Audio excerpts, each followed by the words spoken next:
নমস্কার। গল্পসঙ্গীত গল্পের আসরে সকল শ্রোতাবন্ধুকে স্বাগত জানাই। গল্পসঙ্গীত আজকের নিবেদন আশাপূর্ণা দেবীর লেখা গল্প নীলকণ্ঠ।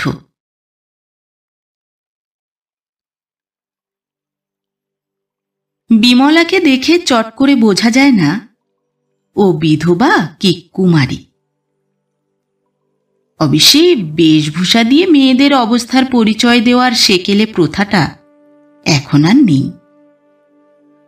এখন সধবা কুমারী উভয় দলই পছন্দ করে নিয়েছে বৈধব্যের বাহুল্যহীন পরিচ্ছন্নতা।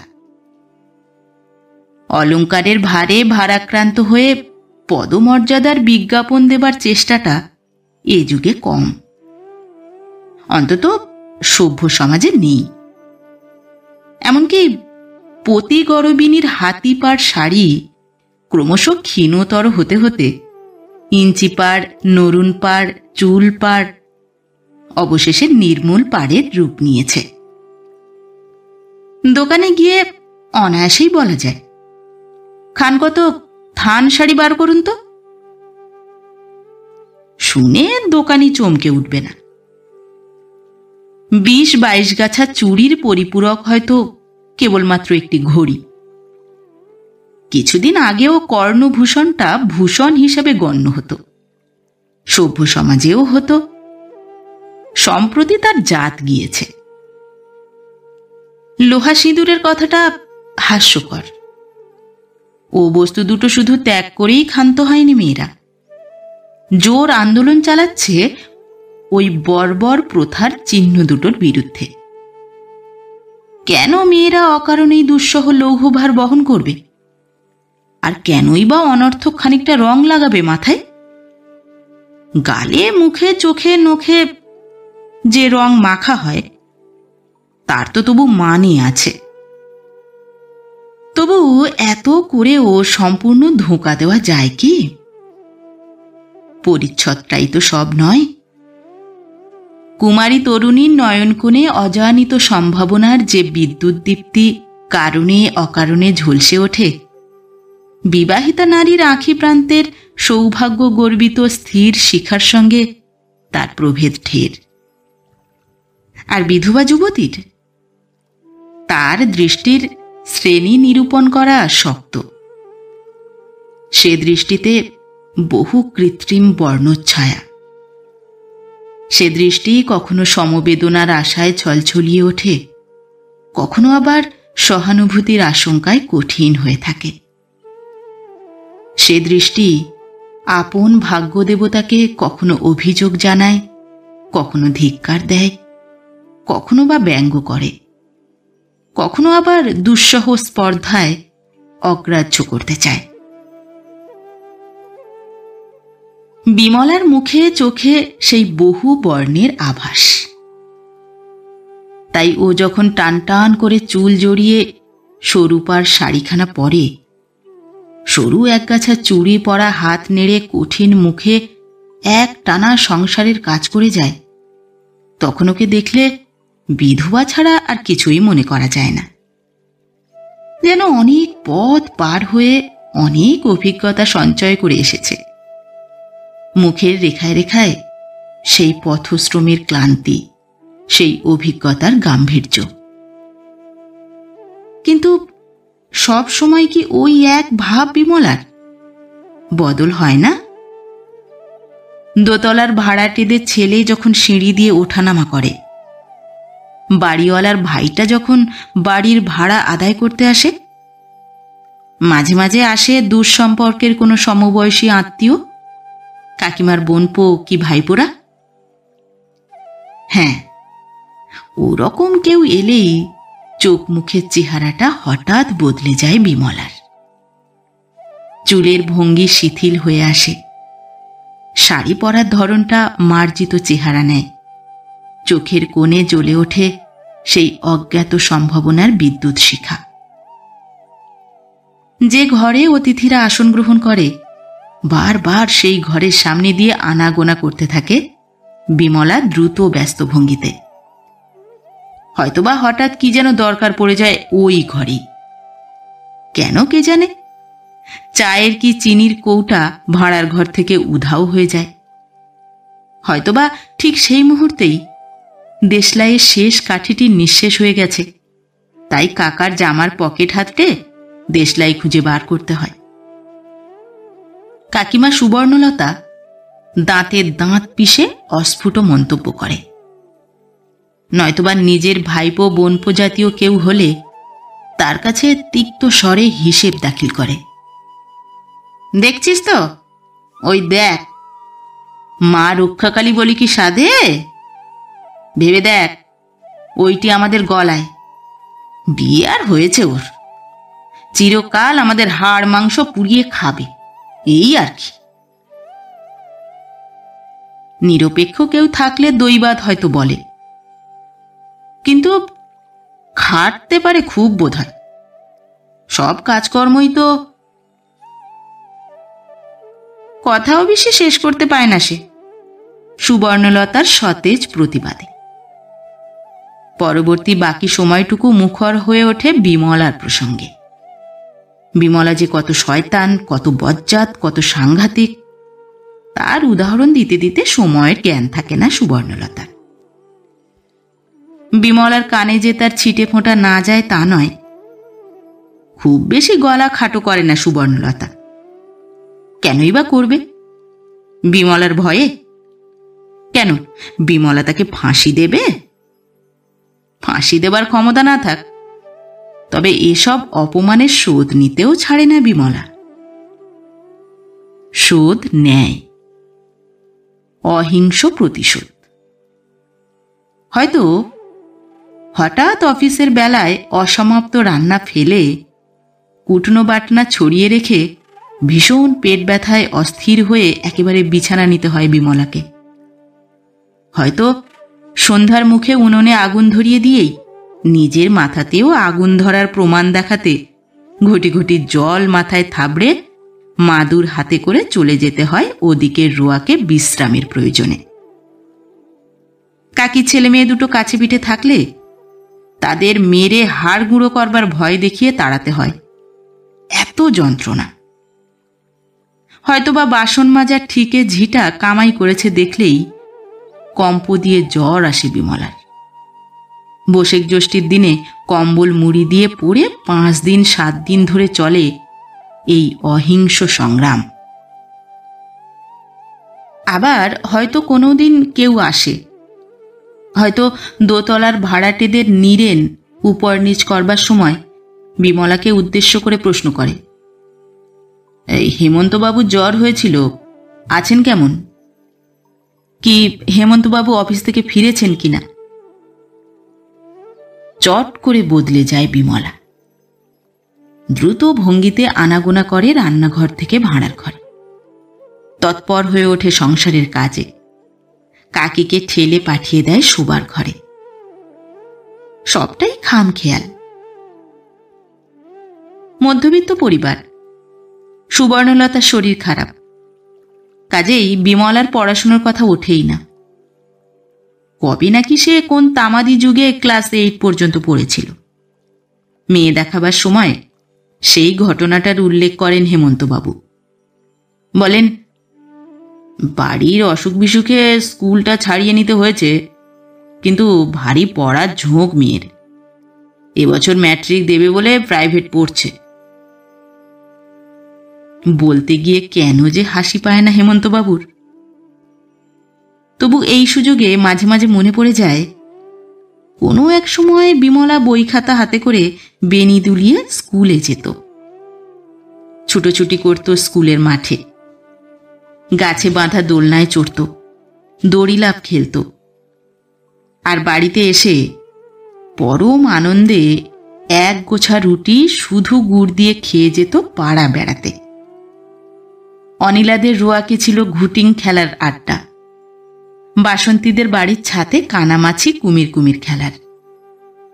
অনিলাদের আড্ডায় যোগ দিলে খুব বেশিক্ষণ খেলা হতো না। সন্ধে না হতেই অনিলা খেলা ছেড়ে বাড়ির মধ্যে ঢুকে যেত মাস্টারের কাছে পড়তে, আর বাইরে থেকে জানালার গড়াত ধরে দাঁড়িয়ে অপলক নেত্রে বিমলা সেই পড়া দৃশ্য দেখত। জোর আলো জ্বলছে ঘরে। টেবিলের সামনে চেয়ার পেতে বসেছে অনিলা, মুখ নিচু করে। কেমন যেন গম্ভীর গম্ভীর দেখায় তার মুখ। মনে হয় অন্য জগতের জীব। তবে যেদিন পড়ার ভুল হতো, বাঘা মাস্টারমশাই হুঙ্কার দিয়ে ধমক দিতেন, চোখ ছলছল করে আসতো অনিলার। বিমলার সেদিন ভারী মজা লাগত।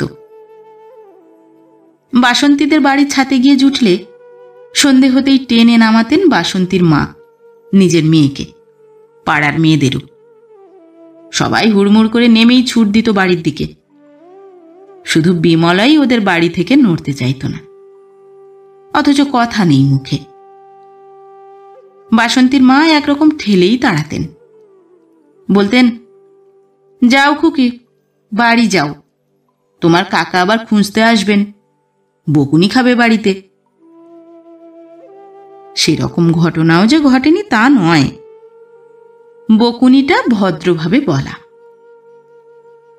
রাত্রির হয়ে গিয়েছে দেখে কাকা পাড়া তল্লাশ করে ভাইজিকে উদ্ধার করে নিয়ে গিয়েছেন। গিয়ে পিঠের ছাল তুলেছেন তার, একধার থেকে মেরেছেন, আর মৃত ভ্রাতা আর ভ্রাতৃবধূকে উদ্দেশ্য করে প্রশ্ন করেছেন, কি শত্রুতা ছিল তাঁদের হেমন্তর সঙ্গে। তা এসব এখন তামাদি কথা। এখন পাত্রপক্ষের কাছে কমিয়ে কমিয়েও বয়সটাকে আর 22-এর নিচে নামানো যায় না বিমলার। গলার কাঁটা উদ্ধার করতে বিয়ের চেষ্টা করেন বই কি হেমন্তবাবু, প্রায়ই করেন। কিন্তু বিমলাহীন সংসারে সুবর্ণলতার চেহারাটা কল্পনা করে চেষ্টাটা কেমন স্তিমিত হয়ে আসে। আর সত্যি উৎসাহের তোড়জোড় হবেই বা কোথা থেকে। যারা মেয়ে দেখে যায় তারা খুব জোর বাড়ি গিয়ে খবর দেবার আশ্বাস দিয়ে যায়, বা কোষ্ঠীটা পাঠিয়ে দেবার নির্দেশ দিয়ে যায়। এর বেশি তো নয়। কি করবেন হেমন্তবাবু, হাত দিয়ে তো ঠেলে এগোবার নয়। অনিলার বিয়ে হয়ে গেছে কোন যুগে, 3-4টি ছেলে মেয়ে তার, বড়টি তো স্কুলে যাচ্ছে। বাসন্তীও এই দ্বিতীয়বার ছেলেপিলে হতে এসেছে মায়ের কাছে। ওদের সঙ্গে দেখা করবার ইচ্ছে খুব করে বিমলার, ভালোবেসে নয়, কৌতূহলের বশে। ছেলেবেলায় যেমন জানালার বাইরে থেকে গড়াত ধরে দাঁড়িয়ে দেখত, তেমনি দেখা। সত্যিকার অন্য জগতের জীব হয়ে গেছে যে সহপাঠিনীরা তাদের জীবনের দিকে। কিন্তু ইচ্ছে হলে কি হবে, সুবর্ণলতার ধিক্কারে যাওয়া হয় না। যেতে চাইলেই গলায় দড়ি দেবার পরামর্শ দেন তিনি বিমলাকে। তা খুব অসঙ্গত কথাও তিনি বলেন না। দোতলার ভাড়াটেদের যে মেয়েটাকে ছেলেবেলায় কোলে পিঠে করেছে বিমলা, সেই ফুলিরও এই সেদিন বিয়ে হয়ে গেল। ঘটা করেই হতো, কিন্তু বিয়েতে আজকাল ঘটা হয় না। তাই অবশ্যই ঘটা না হোক, ল্যাঠাটা তো ঠিকই আছে। বিনি খরচের আচার অনুষ্ঠানগুলো এখনো এরকম বজায় আছে। তা সেই সব অনুষ্ঠানে বিমলা কি বলে হাসি মুখে যোগ দেয়? সাধে কি আর বিমলাকে গলায় দড়ি দেবার পরামর্শ দেয় সুবর্ণলতা? কিন্তু বিয়েতে ঘটা না হোক, জামাই নেমন্তন্নের ঘটা আটকায় কে? এখনো তো ও রীতিটার উপর আইন জারি হয়নি। পর পর বারবার জামাইকে নেমন্তন্ন করে পারুলবালা যেন দেখিয়ে দেয় কত বড় রন্ধনশিল্পী সে। মধ্যবিত্ত সংসারে ভালো রান্নাবান্নার ব্যাপার আজকাল উঠেই গেছে একরকম। ফুলির মার জামাই নেমন্তন্ন দিন হলেই পূর্ব পরিচিত সব মশলার সুগন্ধ বাতাসে ভেসে এসে উতলা করে দেয় হেমন্তবাবুকে। সেদিন তিনি অজস্র খুঁত খুঁজে পান বিমলার রান্নায়, ছিছিকার করেন বিমলাকে। এত বড় বুড়ো ধেঙ্গি মেয়ে ফুলির মার কাছে গিয়ে 2-4টে ভালো মন্দ রান্না এতকালেও শিখে নিতে পারল না দেখে যেন অবাক হয়ে যান। বেশি কথা কয় না বিমলা, শুধু বলে, শান্তভাবেই বলে, কাল না হয় সেরটাক মাংস আর কিছু ঘি মশলা আদা পেঁয়াজ কিনে রেখে যেও কাকা, দেখি যদি উপরের বৌদিকে ডেকে। হেমন্তবাবু খিঁচিয়ে ওঠেন, আর কিছু নয়, একেবারে মাংস। সেই যে বলে না, কলা পাতে না এগোতে গ্রন্থ লেখা স্বাদ, এ তাই।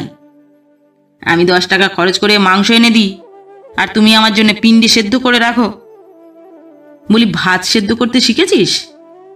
এ কি হয়েছে? এ ভাতের পিণ্ডি তুলে রাখ বিমলি, আমি মরে গেলে ছেড়াদ্দর কাজে লাগবে। বিমলা এত বড় কটূক্তিতেও দমে না, কিন্তু নিতান্ত সহজভাবেই বলে, এবারে রেশনে ওই রকম চালই যে দিয়েছে কাকা, হয়তো পিণ্ডি দেওয়ার সময় মিহি দাঁতখানি ছাড়া জুটবে না, যেমন সব উল্টোপাল্টা ব্যবস্থা। আর কথা বাড়াবার সময় নেই, তাড়াতাড়ি কাজ সেরে নিতে হবে বিমলাকে। অন্যদিন হলে হয়তো আর কিছু কথার আমদানি হতো, কিন্তু আজ আর দাঁড়ায় না। আজ তাড়া আছে। বরের ঘরে যাবার ঠিক পূর্ব মুহূর্তে কেমন দেখতে লাগে ফুলিকে, তা দেখবার জন্যে বিকেল থেকে উচাটন হয়ে আছে সে। ওদিকে ফুলির মা পারুলবালা মেয়েকে তাড়া লাগায়, যা যা, চট করে শুয়ে পড়গে দেখিনি, এখনই বিমলি এসে হাজির হবে, আর সেই 7-17 কথা কইবে, শুনলে গায়ে বিষ ছড়ায়। কোন লজ্জায় সে আসে? ওই ওই হলো তো, আসছেন নাচতে নাচতে। মেয়েকে একরকম ঠেলেই ঘরে ঢুকিয়ে দেয় পারুল, প্রায় বিমলার সামনেই। বিমলা হাঁপাতে হাঁপাতে এসে বসে পড়ে, বলে, হোমা, শুয়ে পড়লো বুঝি? মেয়েকে কেমন সাজিয়ে গুজিয়ে দিলে একবার দেখতাম। পারুল নিরস্বরে বলে, এখনকার মেয়েদের আবার সাজিয়ে দেওয়া। কুঁতকুঁতে চোখ দুটো হাসিতে কুঁচকে বিমলা বলে, নিজেই সাজলো বুঝি? নতুন করে আবার সাজবার কি আছে? পারুল যেন উত্তরটা ছুঁড়ে মারে। সেজেই তো থাকে 24 ঘন্টা। ঢাকায় শান্তিপুরি ছাড়া আর কিছু পরে না? এসেন্স, সাবান, স্নো পাউডারের কমতি আছে কোনোদিন? ফুলি তো তাই বলে। বিমলা পিসি যে কি কিম্ভূত কিমাকার হয়ে থাকে। সত্যি, এখনকার মেয়েরা তো থাকে না এরকম। এখনকার মেয়েরা হয়তো থাকে না, কিন্তু বিমলা কি এখনকার? কে জানে কখনকার সে? নিজেরই কি কোনো বোধ আছে তার? আর থাকলেই বা কি, ঢাকায় শান্তিপুরি জোগাচ্ছে কে? আজে বাজে এটা সেটা গল্প করতেই থাকে বিমলা, উঠতেই চায় না। পারুল একসময় হাই তুলে উঠে দাঁড়িয়ে বলে, যাই বাবা, শুয়ে পড়ি গে, ঘুমিয়ে চোখ ভেঙে আসছে, সারাদিন যা খাটুনি। তা সত্যি। বিমলা উৎসাহিত হয়ে ওঠে, জামাই এলে যে রান্নার ঘটা তোমার, কি কি রাঁধলে বৌদি? কাল শুনো ঠাকুরজি, বলে চলে যাবার ভান করে ফুলির মা, কিন্তু যায় না। সিঁড়ি দিয়ে নামতে গেলেই ছোট দেওর নীরেনের ঘরের সামনে দিয়ে যেতে হবে বিমলাকে। নীরেনের ঘরের দরজা এখন খোলা, আলো জ্বলছে। নীরেনকে বিমলার কাছ থেকে আগলে বেড়ানোটাও পারুলের একটা কাজ। দেওরকে তো আগলে বেড়ায় পারুল, কিন্তু জামাইকে সামলাতে পারল কই? অন্তত সেই অভিযোগই তো করে বিমলা। ভোরবেলা বাড়ির কারুর যখন ঘুম ভাঙেনি, বিমলা একা একা উঠে গিয়েছিল 3 তলার ছাতে একটু হাওয়া খাওয়ার আশায়। ঠিক সেই সময়ই নাকি তাক বুঝে জামাইবাবুরও হাওয়া খাওয়ার শখ হয়েছে। বোঝো এখন বিমলা জিভ কেটে চুপি চুপি বলে, লজ্জায় মরে গেলাম বৌদি। ভোরের গরমের জ্বালায় একটু এলোমেলো হয়েই গেছি, হঠাৎ পায়ের শব্দ শুনে দেখি ফুলির বর। উঠি তো পরি করে নেবে এসেছি। কি ঘেন্না মাগো। পারুল গম্ভীরভাবে বলে, ও সব কিরকম কথাবার্তা তোমার বিমলা? ওদের তো এখনো দরজাই খোলেনি। আবার খিল দিয়েছে। বিমলা মুচকি হাসে, আমায় ছুটে পালাতে দেখে অপ্রস্তুত হয়ে গেছে তো।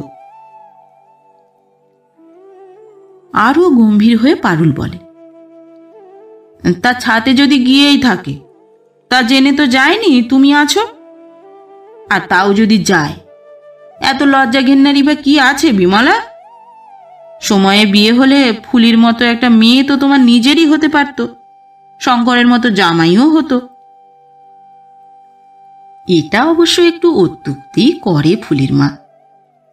ফুলির চেয়ে বিমলা ৮-৯ বছরের বেশি বড় নয়, কিন্তু বিমলার মুখের উপর শুনিয়ে দিতে এর চেয়ে তীব্র ও তীক্ষ্ণ কটূক্তি আর কি হতে পারত? বিমলা অন্ধকার মুখে উত্তর দেয়, কি হলে কি হতো সে হিসেব তো হচ্ছে না বৌদি। শঙ্করের চালচলনগুলো তেমন ভালো নয়, তাই বলছি। রাগে দিশেহারা হয়ে যায় পারুল, কিন্তু চেঁচাতে তো পারে না। সামনের ঘরে জামাই, তাই চাপা গলায় বলে, শঙ্কর এলে? শুধু শঙ্কর এলেই বা কেন, এমনিও দোতলা তেতলায় তুমি আর উঠো না বিমলা। অত রূপের ডালি নিয়ে 5 জনের সামনে না বেরোনোই ভালো। মুনিরই মন টলে যায় তা সামান্য মানুষ। আর কি করবে ফুলির মা? চাবুক মারার চেয়ে বেশিই তো করেছে। না করবেই বা কেন? বিমলার আস্পর্ধা যে আকাশ ছাড়িয়ে উঠেছে। বিমলা নেমে গেলে রাগে ফুলে ডবল হয়ে বিমলার এই অসম সাহসিক ধৃষ্টতার কথা ব্যাখ্যান করে পারুল বরের কাছে, দেওরের কাছে। বলে, ওর নিজের ননদ যদি হতো বিমলা, তো জ্যান্ত পুঁততো তাকে। দেওরের কাছেই বেশি বলে। বড় গম্ভীর মানুষ নীরেন, কথা কয়ে মোটে সুখ নেই। কিন্তু অদ্ভুত একটা সর্বনেশে কথা নীরেন বলে। বলে, হ্যাঁ, ভোরের দিকে শঙ্করকে নাকি 3 তলার ছাতে উঠতে দেখেছে সে। পারুল ক্রুদ্ধ স্বরে বলে, তার মানে ঠাকুরপা? মানে খুবই প্রাঞ্জল। ভদ্র সন্তানের হয়তো ফ্যানের তলায় ঘুমানো অভ্যাস। আমাদের পিঁজড়ে পোলে ঢুকে প্রাণ হাঁপিয়ে উঠেছিল। তাহলে ওই রাক্ষসী জেনে শুনে পরে গিয়েছিল। একেবারে নিশ্চিন্ত রায় দেয় পারুল। তা হতে পারে। নীরেন হাসে। তবে ঈশ্বরকে ধন্যবাদ দাও যে রাক্ষসী তোমার বেয়াইয়ের ছেলেটিকে খেয়ে ফেলেনি। রাগে গম গম করে চলে যায় পারুল। দেওরের উপরও চটে গিয়েছে সে। ঠাট্টা করে বটে নীরেন, কিন্তু অবাকও একটু হয় সে। অনেকদিন ধরেই দুটি পরিবার একই বাড়িতে বাস করছে। ছেলেবেলা থেকেই দেখে আসছে বিমলাকে। একটা হাস্যকর বস্তু ভিন্ন আর কোনো ধারণাই তো ছিল না তার উপর। হঠাৎ সে এমন ভয়ঙ্কর হয়ে উঠল কোন ফাঁকে? স্বেচ্ছায় নিজেকে কেন্দ্র করে একটা বিশ্রী আবহাওয়া সৃষ্টি করবার অর্থ কি? আচ্ছা, বিমলার ওপর নীরেনের এটা অবিচার নয়? বিমলা আবার ভয়ঙ্কর হলো কোথায়?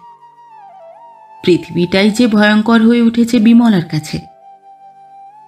বিমলার দোতলায় ওঠা বন্ধ হয়ে গেছে বটে। 26 বছরের মেয়েকে ঠ্যাং খোঁড়া করবার ভয় দেখিয়ে রেখেছেন হেমন্তবাবু। কিন্তু নিচের তলাতেই কি বিপদের অভাব? বাড়িওয়ালার ভাইটা যে সেদিন ভাড়া রসিদ দিতে এসে আর একটু হলেই বিমলার হাতখানা ধরে ফেলেছিল, তার কি? সামনের বাড়ির নতুন ভাড়াটেদের ছেলেটা যে ঠিক বিমলার রান্নাঘরের জানালার সামনে দিয়েই সিনেমার গান গাইতে গাইতে যায়। কি বিহিত হচ্ছে তার? হেমন্তবাবুর অফিসের যে ছোকরা এ পাড়ায় থাকে, কালে কশ্মিনে হয়তো যাবার সময় হেমন্তবাবুর খোঁজ নিয়ে যেত। আজকাল নিত্যেই তার আসার ধুম পড়েছে কেন? হেমন্তবাবুর শরীর খারাপ তো তার কি মাথা ব্যথা? ওসব ছল ছাড়া আর কি? কড়া নাড়লেই তো দরজা খুলতে সেই বিমলা। দারোয়ান তো নেই দৌড়ে। তবে সাধে বলছি, পৃথিবীটাই ভয়ঙ্কর হয়ে উঠেছে বিমলার পক্ষে।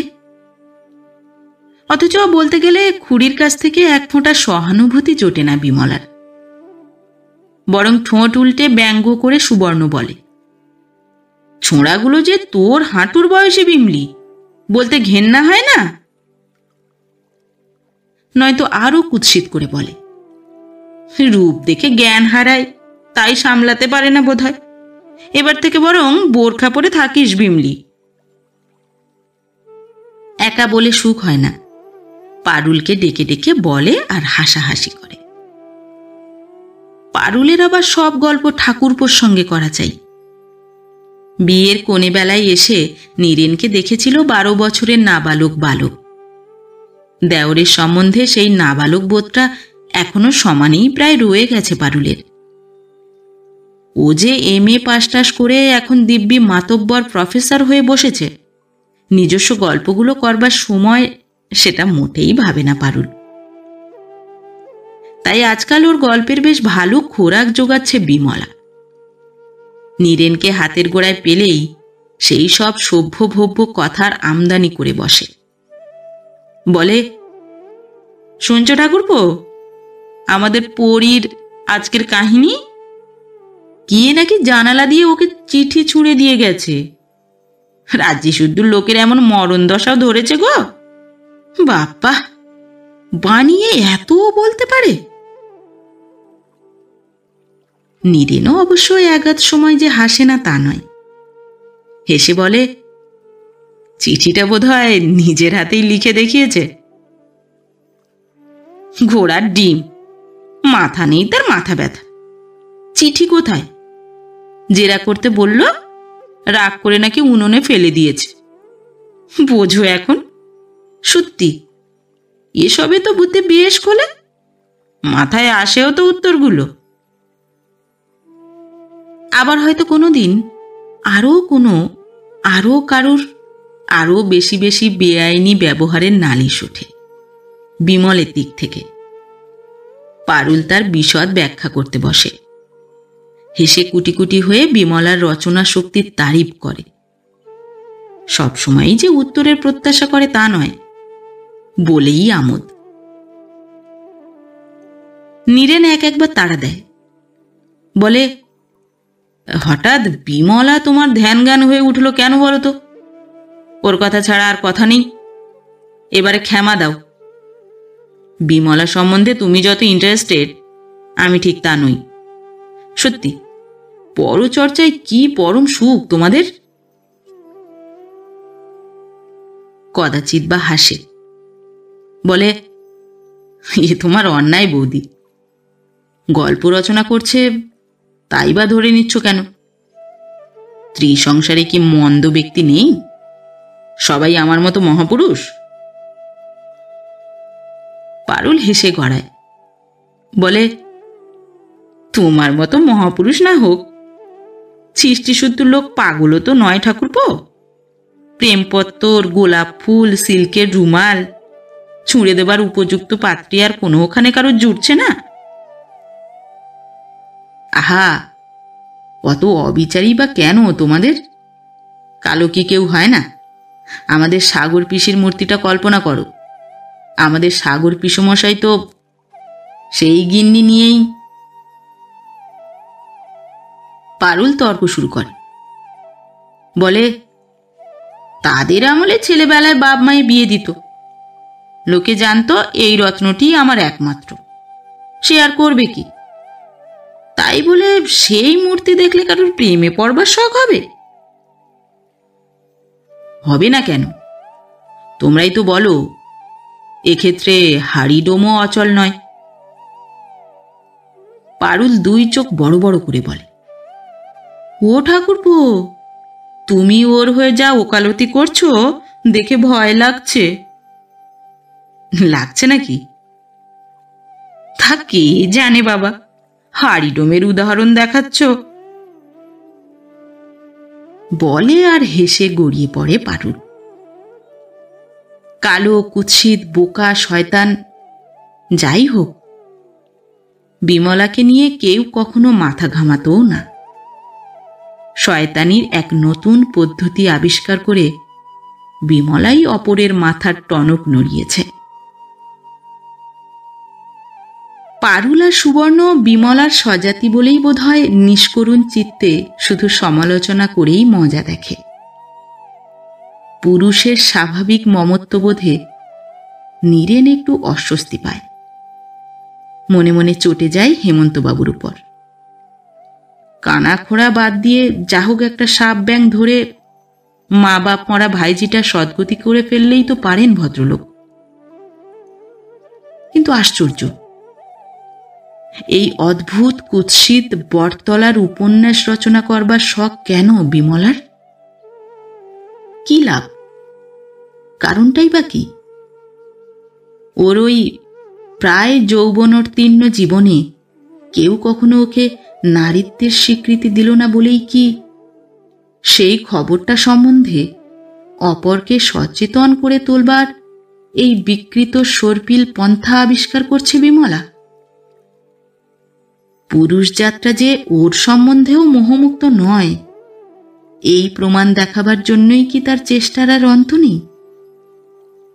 কে জানে, কুরূপা নারীর হৃদয় রহস্য বিশ্লেষণ করবার শখ আর সময় কার থাকে? অতএব বিমলার চিন্তা বাতাসে উড়ে যায়। হলে হবে কি, তখনকার মতো যায়, আবার বিমলা ফিরিয়ে আনে তাকে। লোক যত উপহাস করে ততই আরো ভয়ঙ্কর ভয়ঙ্কর অঘটন ঘটতে থাকে বিমলার জীবনে। সে বৃত্তান্ত বলে বেড়াবে না সে? এই যে সুবর্ণর বোনপো 12 মাস আসে যায়, হঠাৎ সে যে চা নিতে গিয়ে বিমলার হাতখানা চেপে ধরল, সে ঘটনা হজম করে যাবে বিমলা? কেন, তার বুঝি মান মর্যাদা নেই? ফিস ফিস করে পারুলের কাছে বলবে না? আর কেউ নয়, সুবর্ণলতার বোনপো। এরপরও সুবর্ণলতা হাসাহাসি করবে এমন আশা করা যায় না। নিজে বিমলার গায়ের উপর গেলাস ছুঁড়ে মেরে কালশিটে পরিয়ে দিয়েই ক্ষান্ত হয় না, হেমন্তবাবুকে দিয়ে আগা 5 তলা চাবুক মারাবে এ আশ্বাস দিয়ে রাখে বিমলাকে। সশব্দেই ঘোষণা করে, চেঁচিয়ে চেঁচিয়ে বলে, এ মেয়েকে কেন তার মা আঁতুড়েই গলা টিপে মারেনি? সুবর্ণলতার বোনপো, বিশ্ববিদ্যালয়ের উজ্জ্বল রত্ন, রূপের কান্তি ছেলে, বয়সে বিমলি লক্ষ্মী ছাড়ির চেয়ে কোনো না 5 বছরের ছোট, তার নামে এত বড় অপবাদ? ও মেয়েকে কেটে কেটে নুন দিলেও রাগ সত্যিই যায় না। দুঃসাহসেরও তো একটা সীমা আছে। বিমলা দুঃসাহসের সীমা ছাড়িয়েছে বলেই তার উপর লাঞ্ছনাটাও সীমা ছাড়ায়। দোতলা তেতলা সব ছাপিয়ে বোধ করি আকাশে ওঠে বিমলার লাঞ্ছনার বার্তা। তা উঠলেই বাকি, স্বয়ং ভগবানের কানে পৌঁছলেই কি এই হাত হাবাতে হতচ্ছাড়া মেয়েটার উপর তার এক ফোঁটা সহানুভূতি জাগবে? দুর্ভাগার উপর সহানুভূতি আসে, দুর্বুদ্ধির উপর আসবে কেন? এইবারে সত্যি উঠে পড়ে লেগে বিমলার বিয়ের চেষ্টা করেন হেমন্তবাবু। সুবর্ণলতা শাসিয়েছে, ও মেয়ে যদি একদিন ঘর ভেঙে পালায় আমি কিন্তু তার দায়ী হব না, বলে দিচ্ছি। ভালো চাও তো দূর করো।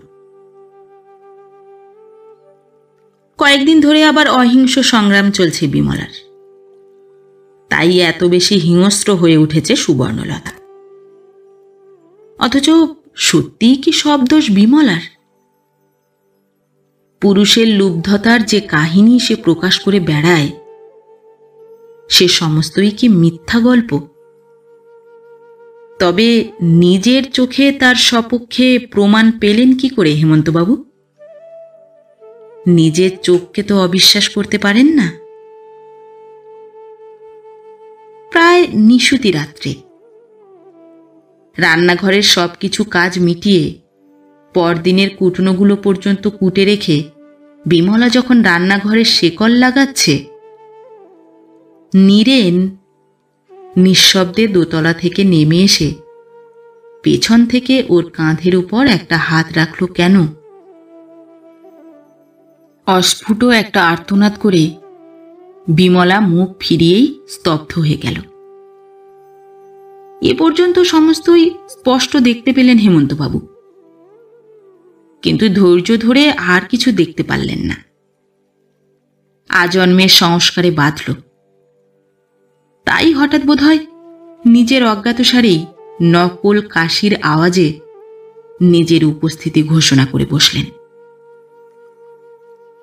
এই নির্বুদ্ধিতার জন্যে সুবর্ণলতার কাছে যথেষ্ট মুখ নাড়া খেলেন ভদ্রলোক। আর একটু অপেক্ষা করে একেবারে হাতে নাতে ধরতে পারলেও তো একটা কাজ হতো। হয়তো নীরেনকে কাদায় ফেলে বিয়ের একটা সুরাহা হতে পারত। সাধু পুরুষ চিরকুমার থাকবেন, এতই যদি সাধুতা, তো এসব কি? হেমন্তবাবু কিন্তু ভাবেন অন্য কথা। মানুষ জিনিসটা সত্যিই এমন গোলমেলে? নীরেনকে তো অনেকদিনই দেখছেন তিনি। সত্যিই যাকে হীরের টুকরো ছেলে বলে তাই। বয়সে ছোট হলেও তাকে যথেষ্ট সমীহ শ্রদ্ধা করেন হেমন্তবাবু। তার প্রকৃতির সঙ্গে এ ব্যবহারের সামঞ্জস্য কোথায়?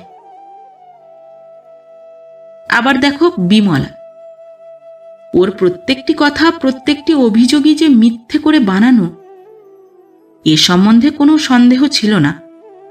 বরং তার নিজেরই রীতি প্রকৃতি প্রশংসনীয় নয়। অথচ হেমন্তবাবুর গলার আওয়াজ পেতেই নীরেন যখন সিঁড়ি দিয়ে উঠে গেল, বিমলা সিঁড়ির সব নিচের ধাপটায় বসে পড়ে অমন নিঃশব্দে কাঁদতে লাগলো কেন? খুব বেশি মর্মাহত না হলে কি মানুষ অমন নিঃশব্দে কাঁদে? নীরেনের ব্যবহারে যে সে আচমকা খুব আঘাত পেয়েছে, তা তার মুখ দেখেই বুঝতে পেরেছিলেন হেমন্তবাবু। ঠিক মাথার উপরেই লাইটটা জ্বলছিল, দেখার ভুল হয়নি। হিসেব মেলে না। বিচলিত চিত্তে তক্ষুনি গিয়ে সুবর্ণলতাকে না বলে ফেললে হয়তো পরে চেপেই যেতেন তিনি, কিন্তু আর তো চারা নেই। একবার সুবর্ণর কানে উঠলেই তো হয়ে গেল। নিহাত নাকি ঘটনাকালটা রাত্রি, তাই কথাটা পারুলের কানে যেতে ঘণ্টা কতক দেরি হল। এবারে রাগের পালা পারুলের। নীরেন তার বোনপো না হলেও কম আতের জিনিস নয়। তাছাড়া দেওরকে সে সত্যি মহাপুরুষের দরে দেখে, দেখছে তো ছোট থেকেই। চাঁদে কলঙ্ক আছে তো নীরেনে নেই। তাই মুখ অন্ধকার করে বলে, নিজের চোখে দেখলেও এ কথা বিশ্বাস করব না ভাই। আমার দেওরকে আমি জানি না? একদিকে সোনা আর একদিকে ঠাকুরপোকে ওজন করো, তুল্যমূল্য হবে। সুবর্ণ দুই ভুরু টেনে বলে, অত সোনা তো আমাদের গরিবের ঘরে নেই পারুল, তুলনা করবার সুবিধে কোথায়? তবে কথায় বলে মুনিনাঞ্চ মতিভ্রম, তা মানুষ কোন ছাড়। মতিভ্রম সৃষ্টি করবার কারণটাও যে উপযুক্ত হওয়া চাই, সেই কথাটাই শুধু উল্লেখ করে পারুল। কিন্তু সুবর্ণ সে কথা গায়েও মাখে না। রূপের সঙ্গে সখ্যতা সূত্রে গাঁথা পরবর্তী শব্দটা সম্বন্ধে অবহিত করিয়ে দিয়ে বলে, আমার কথা ওড়াতে পারো, এনার কথা তো পারবে না, ইনি নিজে দেখেছেন। কথায় কথায় তর্ক, অবশেষে বচসা। সুবর্ণ মুখরা। পারুলও কথায় হারবার মেয়ে নয়, যথেচ্ছই বলে সে। এতদিনের বন্ধুত্ব ডোরে আবদ্ধ দুটি নারী যেন কলহের নেশায় মাতাল হয়ে ওঠে। এ কথাও বলতে ছাড়ে না পারুল। বিয়ে তো ইচ্ছে করেই দিচ্ছে না সুবর্ণরা। বছরে দুখানা ট্যানা আর দৈনিক এক থালা ভাত দিয়ে 3টে লোকের কাজ পাওয়া যাচ্ছে যখন। কিন্তু আশ্চর্য, বিমলা যেন একেবারে পুতুল হয়ে গেছে। এত কাণ্ড, এত কথা, ও একেবারে চুপ। পুরুষ জাতির দুর্বলতার এত বড় একটা জ্বলন্ত প্রমাণ হাতে পেয়েও সদ্ব্যবহার করে না কেন তারা? অন্তত এ কথা তো বলতে পারত, দেখো, পুরুষ চিত্তে মোহ সঞ্চার করবার ক্ষমতা কোনো রূপসী তরুণীর চেয়ে বিমলার কিছু কম নয়। আর সে চিত্ত কি যেমন তেমন? বিমলার কাছে আকাশের চাঁদ। কিন্তু না, এত সুযোগ পেয়েও চুপ করে থাকে বিমলা। সাড়া পাওয়া দূরের কথা, দেখতেই পাওয়া যায় না তাকে। পারুল ঝগড়া করে করে ক্লান্ত হয়ে চুপচাপ শুয়েছিল নীরেনের বাড়ি ফেরার অপেক্ষায়। দাদার চেয়ে অনেক আগেই ফিরে সে। ফিরতেই পারুল বিদ্যুৎ বেগে উঠে একেবারে ঝটিকা আক্রমণের ভঙ্গিতে বলে, বলি ঠাকুরপো, তুমি নাকি কাল রাত দুপুরে অভিসারে গিয়েছিলে? রাগলে পারুলের মুখের আগল থাকে না নীরেন জানে। তাই কিছুমাত্র না চমকে মৃদু হেসে উত্তর দেয়, তা ওটাই প্রকৃষ্ট সময়। কিন্তু সে খবরটি ইতিমধ্যেই কর্ণগোচর হয়েছে তোমার? পারুল গালে হাত দিয়ে বলে, এমন গায়ে হাওয়া দিয়ে কথা বলছো মানে? ব্যাপারটা কি শুনি? নীরেন গায়ের জামাটা খুলে সামনের দড়িতে টাঙাতে টাঙাতে নির্বিকার ভঙ্গিতে বলে, আমি আর কতই বলতে পারবো। আমি যা জানি তার চেয়ে বেশি শুনে ফেলেছ আশা করছি। পারুল চোখ পাকিয়ে বলে ওঠে, ঠাকুরপো, রাগিও না বলছি, সোজাসুজি জবাব দাও, কি হয়েছে কাল? সে তো নিজেই তুমি বলেছ আগে। বলেছি বলে তাই বিশ্বাস করব আমি? সবসময় ঠাট্টা ভালো লাগে না ঠাকুরপো। মন মেজাজ আজ মোটে ভালো নেই আমার।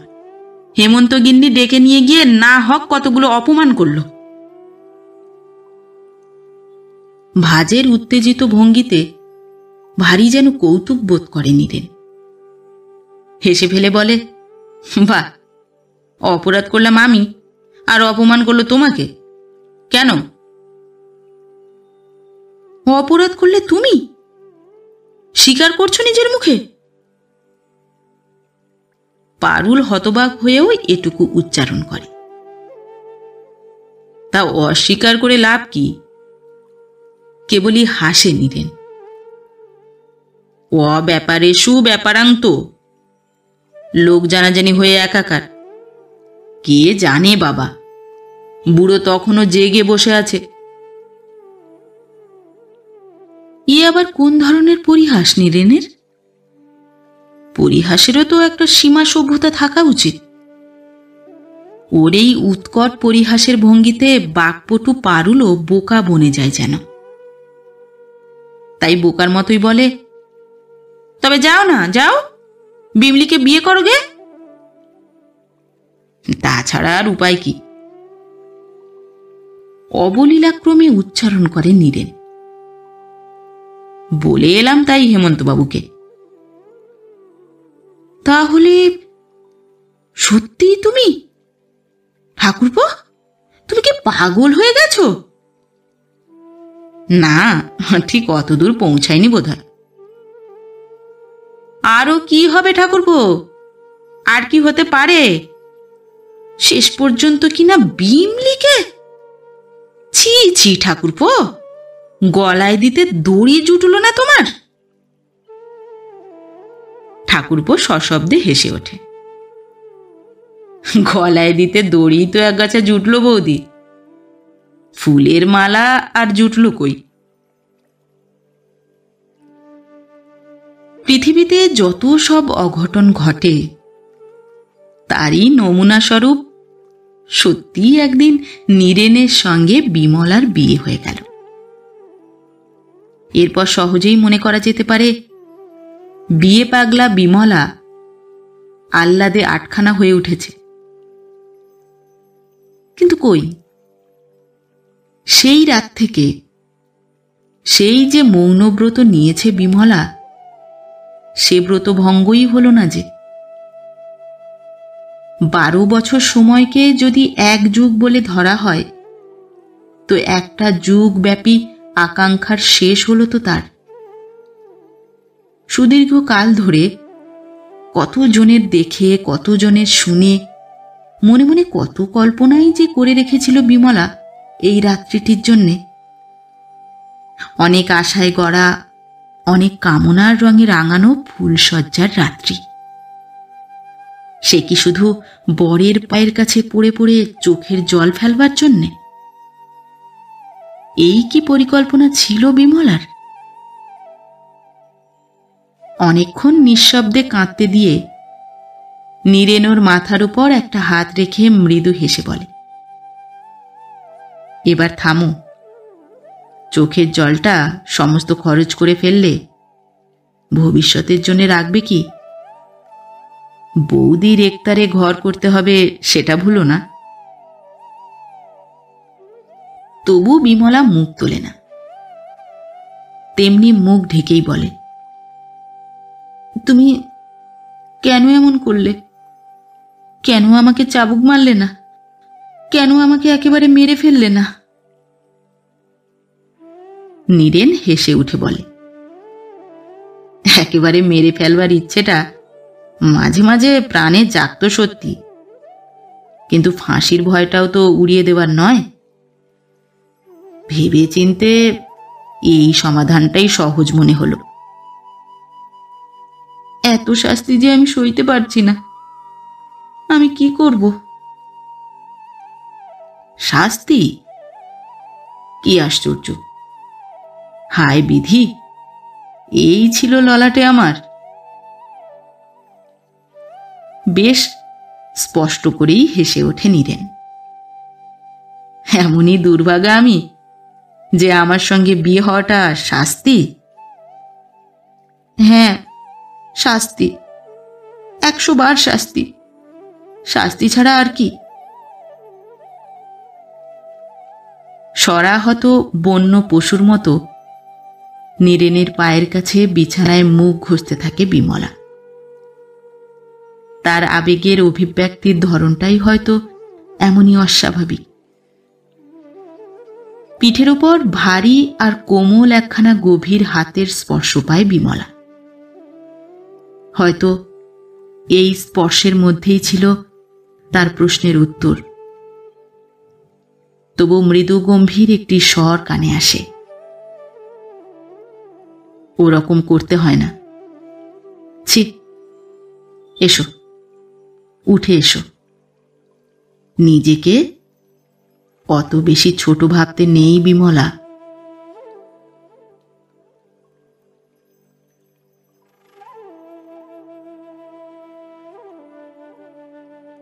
নমস্কার। নতুন একটি গল্প নিয়ে খুব শিগগির ফিরে আসছি। ততক্ষণ সবাই ভালো থাকবেন, সুস্থ থাকবেন। গল্প পাঠ কেমন লাগলো অবশ্যই কমেন্ট করে জানাবেন, এবং ভিন্ন ভিন্ন স্বাদের অডিও স্টোরি শোনার জন্য অবশ্যই চ্যানেলটি সাবস্ক্রাইব করবেন। ধন্যবাদ।